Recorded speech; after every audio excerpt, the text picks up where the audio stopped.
Good morning everybody. देखिए बेटा, कल तक हमने मैट्रिमोनियल कॉलम के जो एडवर्टाइजमेंट थे उनके बारे में जानकारी ली थी, जिसमें मैंने आपको ब्राइड वांटेड वाला बता दिया था। ठीक है, आज हम करेंगे ग्रूम वांटेड का। ग्रूम का मतलब होता है अपना, हिंदी में इसे बोलते हैं दूल्हा या वर, और वांटेड का अर्थ होता है बेटा चाहिए। ठीक है, अब मैं आपको एक क्वेश्चन लिख रहा हूं।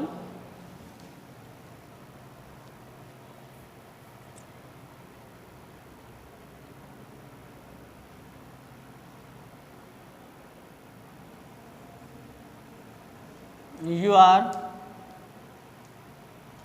मोहित,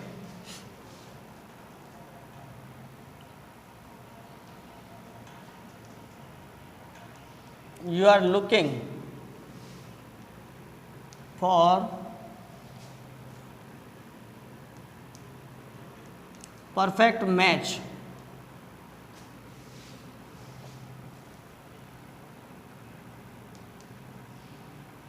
of your elder sister.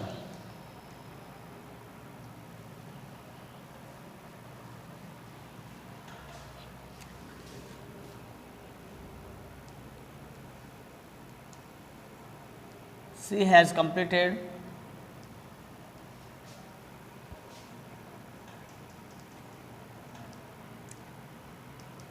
her MBA and working in a esteemed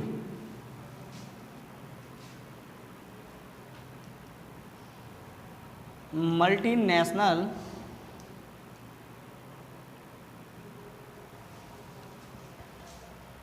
company.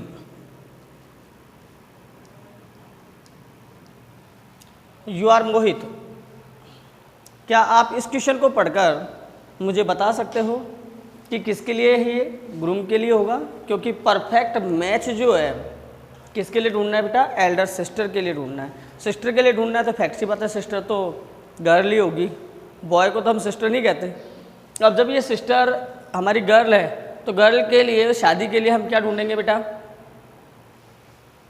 Perfect match ढूंढना है। तो परफेक्ट मैच के लिए क्या ढूंढेंगे? ग्रूम, वर ढूंढना है। ठीक है, right an advertisement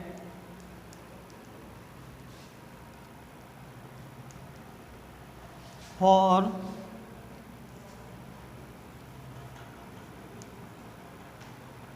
a local newspaper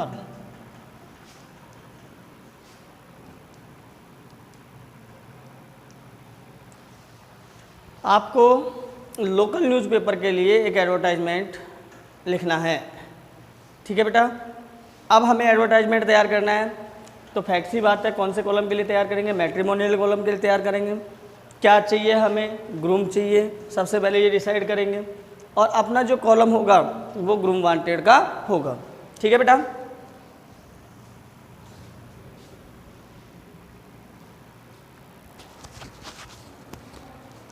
तो देखिए बेटा, मैंने आपको ये क्वेश्चन लिखा है, परफेक्ट मैच ढूंढना है, एल्डर सिस्टर के लिए ढूंढना है। ठीक है बेटा, जब एल्डर सिस्टर के लिए ढूंढना है तो फैक्ट सी बात है, सिस्टर है तो एक लड़की है, लड़की ही सिस्टर हो सकती है, कोई लड़के को सिस्टर थोड़ी कहेंगे, उसको थोड़ी बहन कहेंगे हम।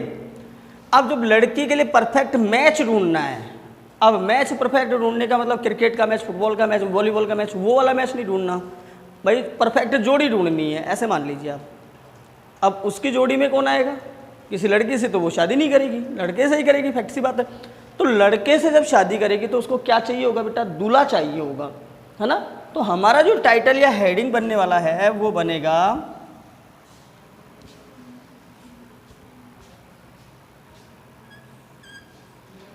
दूल्हे की या वर की होती है हमारी ग्रूम, दूल्हे की या वर की होती है हमारी ग्रूम, और चाहिए कि मैंने आपको लिखी हुई है। ये कीवर्ड्स मान लीजिए आप, वांटेड,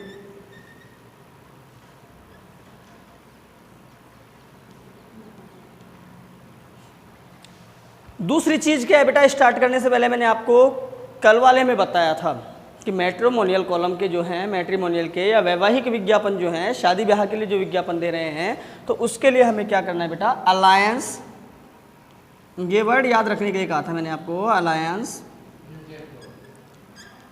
इनवाइटेड फॉर, फिक्स था ना ये, तो अलायंस इनवाइटेड फॉर। अब ध्यान दे बेटा, अलायंस का अर्थ भी मैंने आपको बताया था, रिश्ता, नाता, संधि, है ना, बहुत सारे अर्थ होते हैं इसके। तो अलायंस इनवाइटेड मतलब हुआ कि रिश्ता आमंत्रित किया जाता है, रिश्ता या नाता आमंत्रित किया जाता है, फॉर के लिए, किसके लिए आमंत्रित कर रहे हैं, किसके लिए आमंत्रित कर रहे हैं बेटा, लड़की के लिए कर रहे हैं ना, फैक्ट सी बात है, लड़की के लिए तो रिश्ता मांग रहे हैं हम, तो यहां डिटेल हम किसकी देंगे, लड़की की। ऐसे याद नहीं रहता तो वैसे भी मैंने आपको बताया था कि जहां ग्रूम आ गया तो पहले डिटेल किसकी देनी है, ब्राइड की, और अगर यहां ब्राइड होता तो पहले डिटेल किसकी देनी है, ग्रूम की। यहां दूल्हा है तो दुल्हन की क्वालिटी आएगी, और यहां दुल्हन है तो यहां दूल्हे की क्वालिटी देनी है। एग्जैक्ट सी बात है ना। तो इतना तो हम ध्यान रख सकते हैं, दोनों तरीके से कैसे भी आप याद रखो, अपने सादा तरीके से याद रखो तो क्या भाई, यहाँ हमने ग्रूम लिख दिया तो यहाँ ब्राइड की दे दो, ठीक है, और यहाँ ब्राइड लिखा होता तो यहाँ ग्रूम की दे दो, फिर बाद में अपोजिट जो भी बच रहा है उसकी दे देंगे। सीधा तरीका तो ये है। और वैसे अगर हम देखें तो आमंत्रित कर रहे हैं रिश्ता, किसके लिए कर रहे हैं, फॉर का अर्थ होता है के लिए, तो किसके लिए कर रहे हैं हम, बहन के लिए कर रहे हैं, है ना, बहन। तो अब हमको अपनी बहन की यहाँ पर क्या देनी है बेटा, सारी क्वालिटीज़ बतानी है पहले, भाई कैसी दिखती है, क्या नहीं है, जब भी तो परफेक्ट मैच का पता लगेगा। अपन ने सिस्टर के बारे में कुछ बताया ही नहीं और परफेक्ट मैच मांग लिया, तो परफेक्ट मैच कैसे मिलेगा हमें, भाई लड़की दिखा थोड़ी रहे हैं, समाचार पत्र में तो दे रहे हैं, तो वहाँ पर तो जो लिखेंगे वही तो पढ़ेगा वो, ठीक है ना। जैसे हमने लिख दिया भाई लड़की की हाइट है 5 फुट 8 इंच, अब परफेक्ट मैच तो भैया 5 फुट 5 इंच का भी होता है, लेकिन वो किसके लिए होता है, 5 फुट 2 इंच की, 5 फुट की, 5 फुट 3 इंच, 5 फुट 4 इंच, वहाँ तक की लड़कियों के लिए परफेक्ट होता है वो, आगे बात समझ में। लेकिन जब 5 फुट 8 इंच लड़की की ऑलरेडी हाइट है और हमने लिखी नहीं, तो हमारे पास तो जो फ़ोन कॉल आने वाले हैं, जो हमारे पास ईमेल आने वाले हैं, या हमारे पास जो रिश्ते आने वाले हैं, वो तो 5 फुट 5 इंच वाले के भी आएंगे, 5 फुट 4 इंच वाले के भी आएंगे, 5 फुट 2 इंच वाले के भी आएंगे, और हो सकता है कोई 4 फुट का भी, कि भाई मैं भी तो हूँ तैयार शादी करने के लिए, बट ऐसा पॉसिबल नहीं है। क्यों, वहाँ 5 फुट 8 इंच है। और ये तो हमें नॉर्मल सी बातें हैं जो अपने सामाजिक तौर पे हम जानते हैं। वैसे एक अलग अलग चीज़ें हमें देखने को मिलती है कि कई जोड़े जो होते हैं, कपल जो होते हैं, उसमें लड़के इतने ही रह जाते हैं और लड़कियाँ इतनी भी होती हैं, तो ये बेमेल विवाह कहते हैं उसको, बेमेल। यहाँ बेमेल नहीं करना, हमें मेल ही बिठाना है, परफेक्ट मैच ढूंढना है, पूर्ण, ठीक है। तो फॉर, अब लड़की की क्वालिटीज में मैंने आपको बताया था, क्या क्या बताया था बेटा, ब्यूटीफुल बताया था, फॉर ए ब्यूटीफुल, सुंदर हो गई, स्लिम, दुबली पतली हो गई, फेयर, गोरी हो गई, 5 फीट 5 इंच उसकी हाइट हो गई, ठीक है ना बेटा।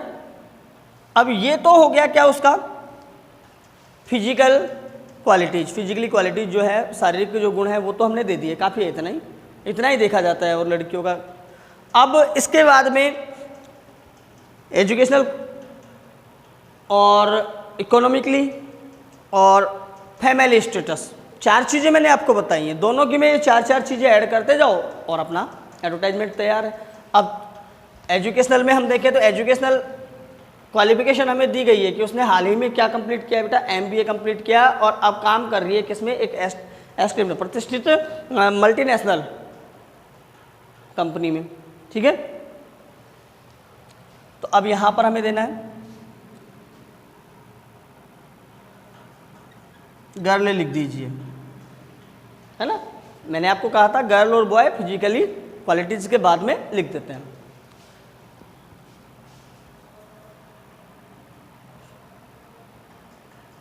अब हमारी एजुकेशनल क्वालिफिकेशन हो जाएगी MBA, जॉब करती है ये,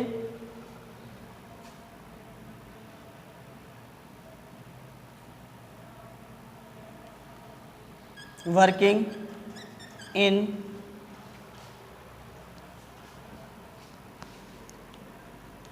ए मल्टीनेशनल कंपनी,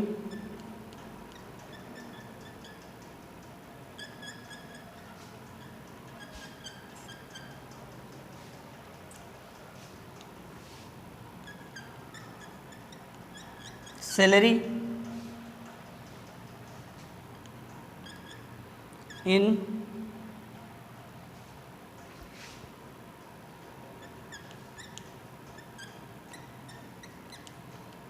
सिक्स डिजिट्स, 6 अंकों में उसकी क्या है बेटा, तनख्वाह है, सैलरी है।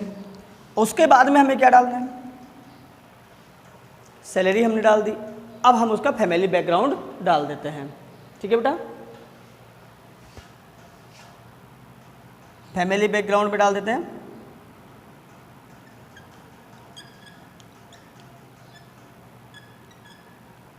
स्टेटस फैमिली, हो गया। अब हम क्या कर रहे हैं बेटा, इसके लिए लड़का ढूंढ रहे हैं, तो लुकिंग फॉर लिखेंगे, लुकिंग फॉर। अब इसके बाद में कैसा लड़का चाहिए, क्योंकि लड़की की क्वालिटीज हमने ऊपर लिखी, तो अब लड़के की आएगी, कैसा लड़का चाहिए वो आपको देना है। अब फैक्ट सी बात है, लड़के कैसे देखते हैं भाई सब, एक तो हैंडसम होना चाहिए, हैंडसम होना चाहिए,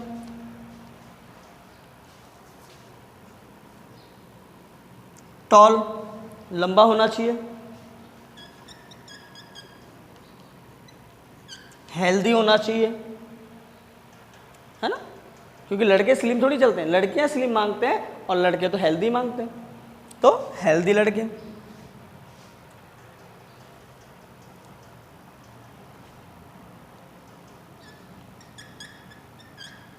फेयर गोरा होना चाहिए,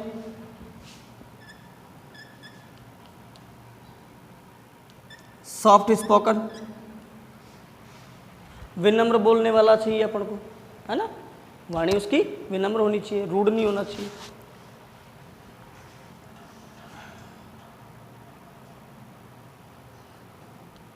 बॉय लड़का, हो गया, ये फिजिकल क्वालिटीज काफ़ी है इतनी। इसके बाद में हमें क्या डालना है बेटा, आप चाहो तो उसकी जॉब के बारे में डाल सकते हो कि भाई गवर्नमेंट जॉब का चलेगा कि प्राइवेट जॉब से चलेगा।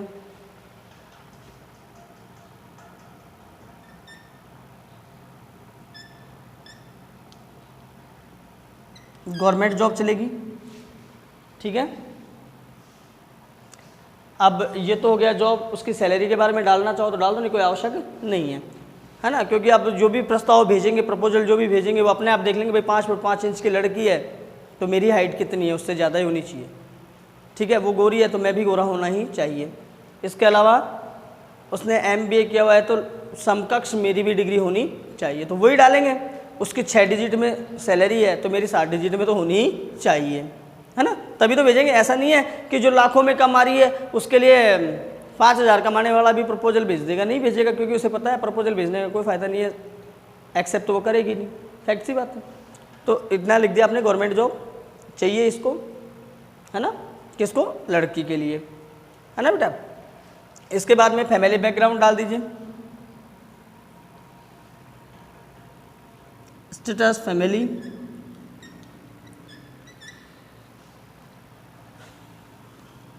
हो गया, काफ़ी है इतना। अब कास्ट के बारे में आप डाल दीजिए कि भाई जो लड़की है वो, उसको जाति का कोई बंधन है क्या, कि किसी भी जाति के लड़के से वो शादी कर सकती है, क्योंकि आजकल देखिए सब एजुकेटेड है, ज़्यादा इफेक्ट नहीं पड़ता इन चीज़ों का, तो वो डाल रही है यहाँ पर नो कास्ट बार, अर्थात जाति का कोई बंधन नहीं है, ठीक है। अब इसके बाद में आप क्या लिख दोगे बेटा, कॉन्टैक्ट, कॉन्टैक्ट। अब कॉन्टैक्ट लिखने के बाद में क्या करना है बेटा, विद फुल बायोडाटा, ये लाइन मैंने आपको फिक्स करवा दी थी इसके लिए, contact with full biodata and recent photographs.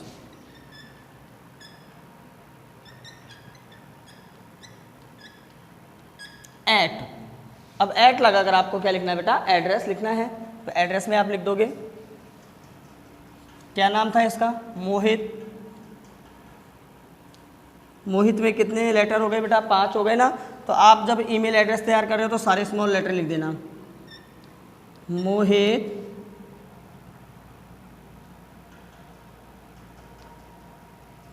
/432 Sharma @gmail.com। Mail ID बनाने के लिए मैंने आपको बता ही दिया था कि किस तरीके के अंकों का और लेटर्स का यूज करना है आपको, और कितने लेटर्स होने चाहिए। और फिर इसे बाद में पूरे को किस में बंद कर देंगे बेटा, बॉक्स में बंद कर देंगे। अब हम इसमें और भी बहुत सारी डिटेल्स डाल सकते थे, हमें याद आ सकती थी, हम और भी डिटेल्स डाल सकते थे, है ना। डिटेल्स की कोई कमी नहीं है, क्वालिटीज़ की कोई कमी नहीं है। पर बेटा क्योंकि हमें भी एक चीज़ का ध्यान रखना है कि लगभग हमारे 50 शब्द होने चाहिए, उससे ज़्यादा नहीं जाने चाहिए, क्योंकि ज़्यादा हम शब्द बढ़ाते हैं तो हमारे अंक कट जाते हैं।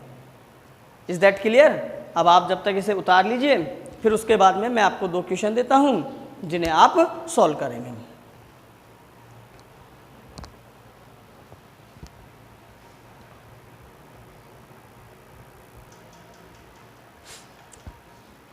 तो देखिए बेटा, आप इस तरीके से कोई सा भी आए उसमें आप लोगों को ज़्यादा कुछ चेंज नहीं करना है, क्वालिफिकेशन चेंज होती है।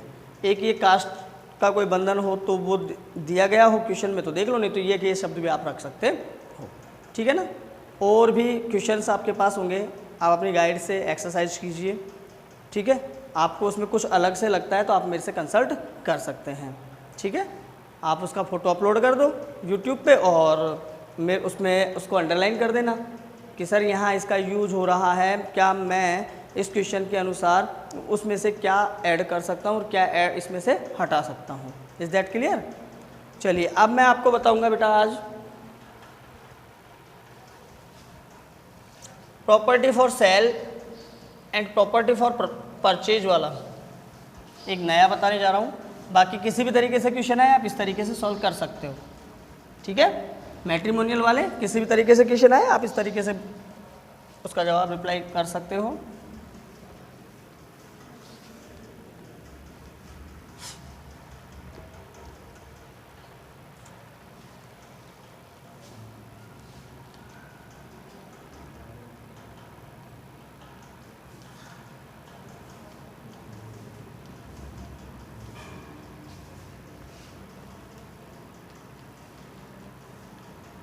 Property for cell.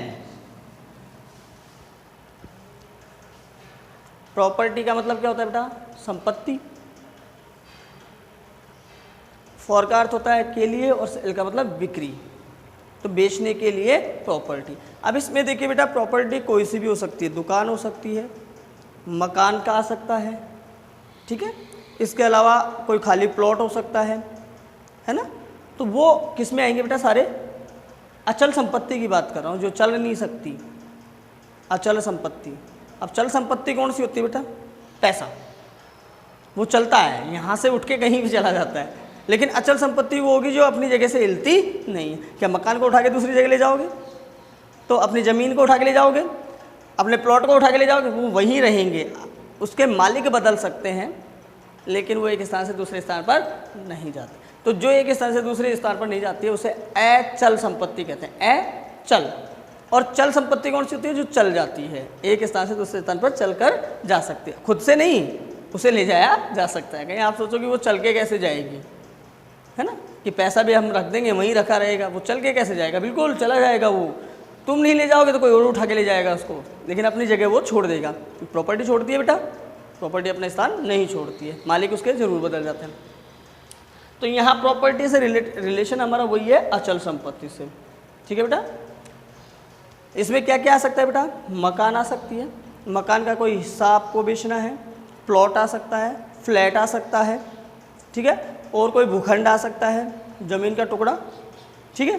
तो इसमें सब कुछ आ सकता है ये।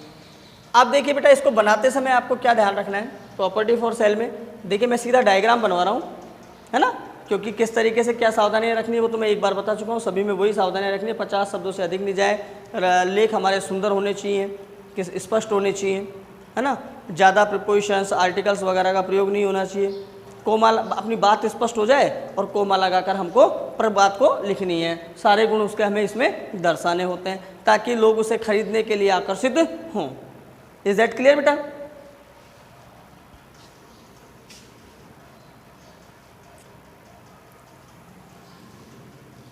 देखिए ये अपन सपोज दैट इसमें बना रहे हैं, तो मैंने आपको कहा था एक कॉलम बनाना है हमें, ये हमने अपना कॉलम बना दिया, ठीक है बेटा। इसमें हमें property for sale capital letter में ही लिखना है,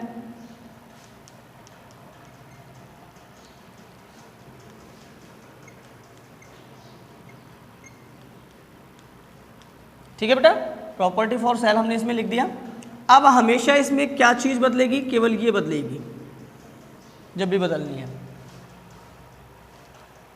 एक मकान बेचना हो तो a house for sale, plot बेचना हो तो ए प्लॉट फॉर सेल, एक फ्लैट बेचना हो तो ए फ्लैट फॉर सेल, ठीक है ना। ये चीज़ बदलनी है आपको और कुछ नहीं बदलना है।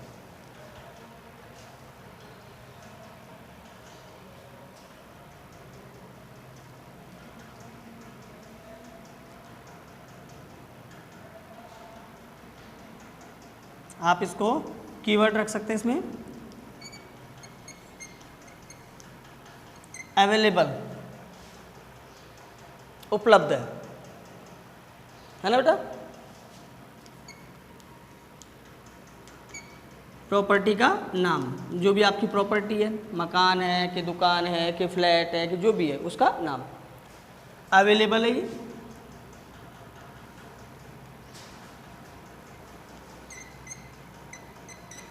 फॉर सेल, बिक्री के लिए।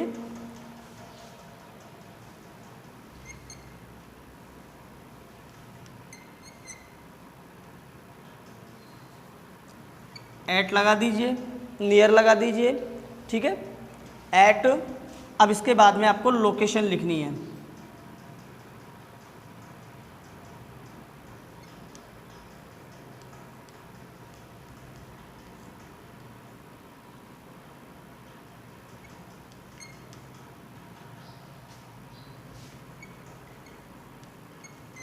प्रॉपर्टी की लोकेशन लिखनी है कि भाई कहाँ स्थित है ये, है ना, क्योंकि आप लोगों को पता है प्रॉपर्टी जब हम खरीदते हैं तो लोकेशन ज़रूर देखते हैं, आसपास रिहायशी इलाका है या नहीं है, सड़क उससे कितनी दूर है, मार्केट उससे कितनी दूर है ना, एयरपोर्ट उससे कितनी दूर है, बस स्टैंड उससे कितनी दूर, तो ये चीज़ें हम देखते हैं, तो वो चीज़ें हमें इसकी लिखनी है।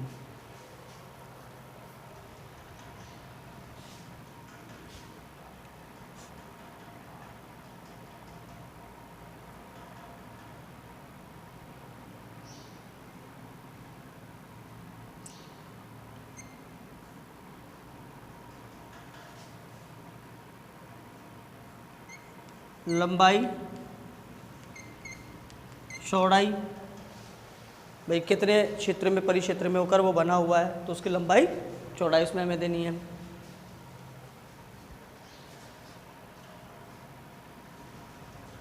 इसके अलावा बेटा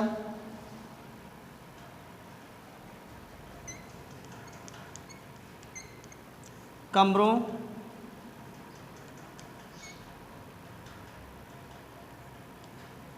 हॉल,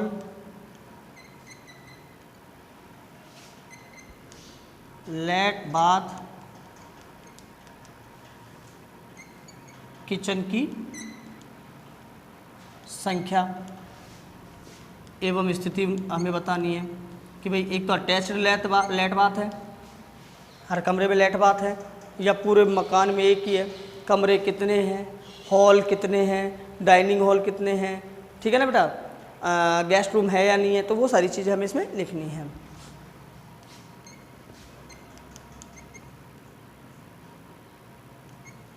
बालकनी वगैरह है या नहीं है, लॉन है या नहीं है, ठीक है बेटा, और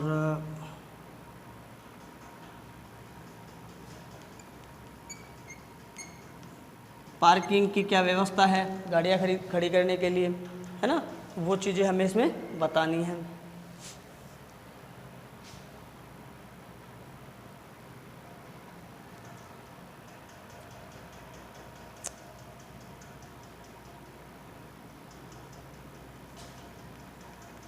फर्नीचर की व्यवस्था बतानी है कि भाई फर्नीचर जो है वो पहले से फर्निश्ड है या वहाँ से फर्नीचर हटा लिया जाएगा, आप अपना नया लगाओगे, वो भी हम बता सकते हैं। भाई एक तो फर्नीचर सहित ही बेच रहे हैं, है ना।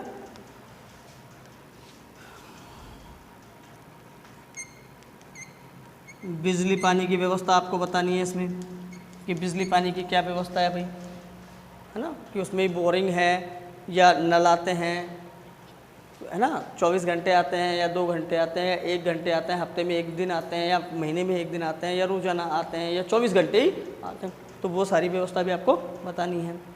ठीक है ना बेटा।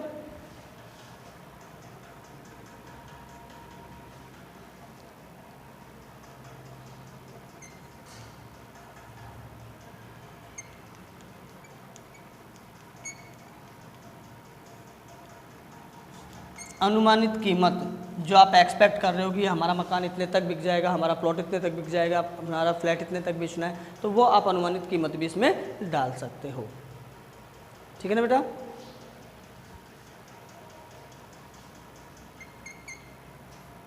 कॉन्टैक्ट लिखेंगे और अपना मोबाइल नंबर लिखना है तो मोबाइल नंबर लिख सकते हो, फ़ोन नंबर है तो फ़ोन नंबर लिख सकते हो,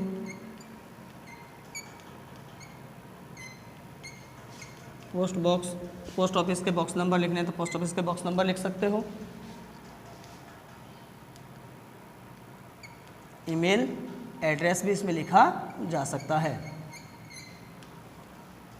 तो ये चीज़ें आप इसमें डाल सकते हो और फिर इसको आप बॉक्स में बंद कर दोगे।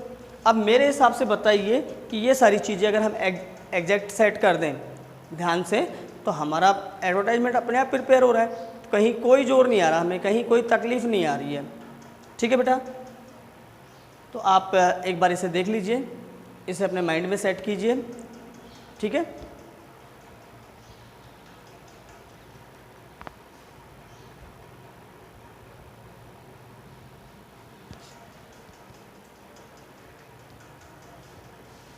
बाकी का बताते हैं कल, इसको किस तरीके से प्रिपेयर करना है, किस तरीके से प्रिपेयर नहीं करना है, इसके बारे में हम कल चर्चा करेंगे।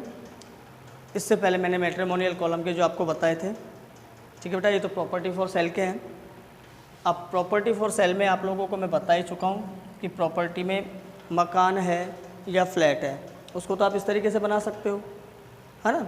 अब बच्चे क्या बेटा, प्लॉट और दुकान, प्लॉट और दुकान। अब प्लॉट और दुकान में तो ये चीज़ें नहीं आएंगी क्योंकि प्लॉट में बालकनी कहाँ से आएगी, खाली हो, तो लॉन कहाँ से आएगा, वो भी खाली। तो उसके अंदर हम इसकी स्थिति बता देंगे कि उसके चारों तरफ क्या क्या है। ठीक है ना बेटा, कि भाई उससे मार्केट की कितनी दूरी है, उससे एयरपोर्ट की कितनी दूरी है, बस स्टैंड की कितनी दूरी है।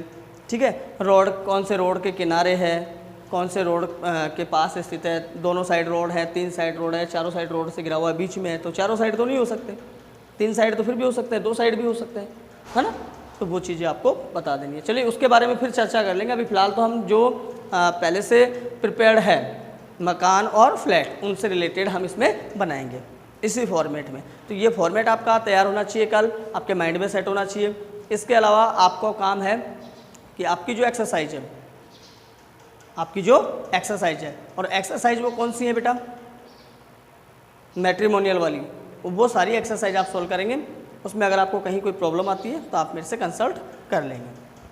Thank you.